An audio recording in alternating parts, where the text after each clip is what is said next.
ഓം ഗുങ്കുരിപ്യോ നമ. ഓം നമോ ഭഗവതേ വാസുദേവായ. ഓം നമോ നാരായണായ.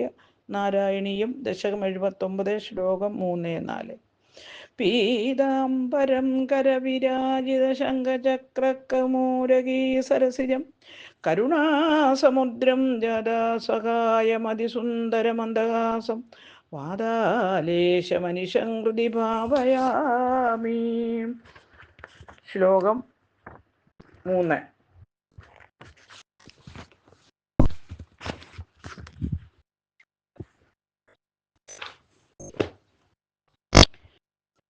തദനുവന്ദിതുമിന്ദുമുഖീ ശിവാം വിഹിതമംഗലഭൂഷണഭാസുര നിരഗമൻഭവതർപ്പിത ജീവിത സ്വപുരാപുരത സുഭടാവൃത.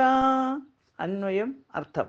തഥ അപ്പോൾ, വിഹിതമംഗള ഭൂഷണഭാസുര മംഗളകരങ്ങളായ ആഭരണങ്ങൾ അണിഞ്ഞ് ശോഭിക്കുന്നവളും ഭവതർപ്പിത ജീവിത അവിടത്തേക്ക് സമർപ്പിക്കപ്പെട്ട ജീവിതത്തോടു കൂടിയവളുമായ ഇന്ദുമുഖി ചന്ദ്രമുഖിയായ രുക്മിണി പുരത സമീപം സുഭടാവൃത സമർത്ഥന്മാരായ ഭടന്മാരാൽ ചുറ്റപ്പെട്ടവളായി ശിവാം പാർവതിയെ വന്ദിക്കുന്നതിനായി സ്വപുരത സ്വന്തം അന്തപുരത്തിൽ നിന്ന് നിരഗമൻ വെളിയിലേക്ക് പോയി. ഹരിവും.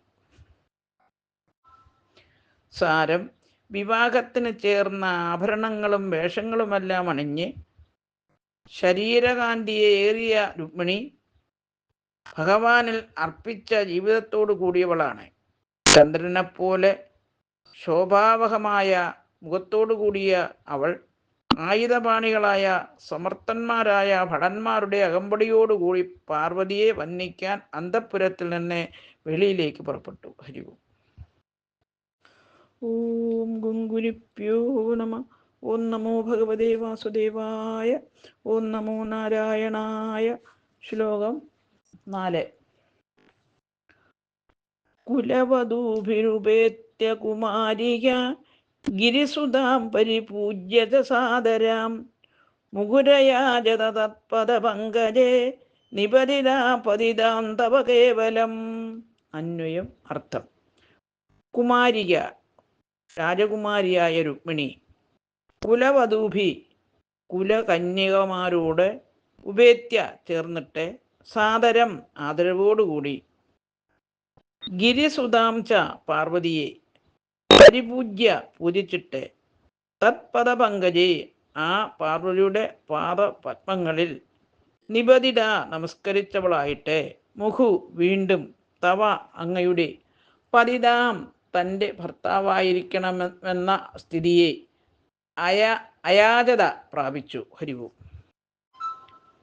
സാരം: രാജകുമാരിയായ രുക്മിണി മംഗല്യമുള്ള സുന്ദരിമാരായ കുലസ്ത്രീകളോടൊത്ത് പാർവതീ ക്ഷേത്രത്തിൽ ചെന്ന് ഭക്തിപൂർവം പാർവതിയെ വന്ദിച്ചു.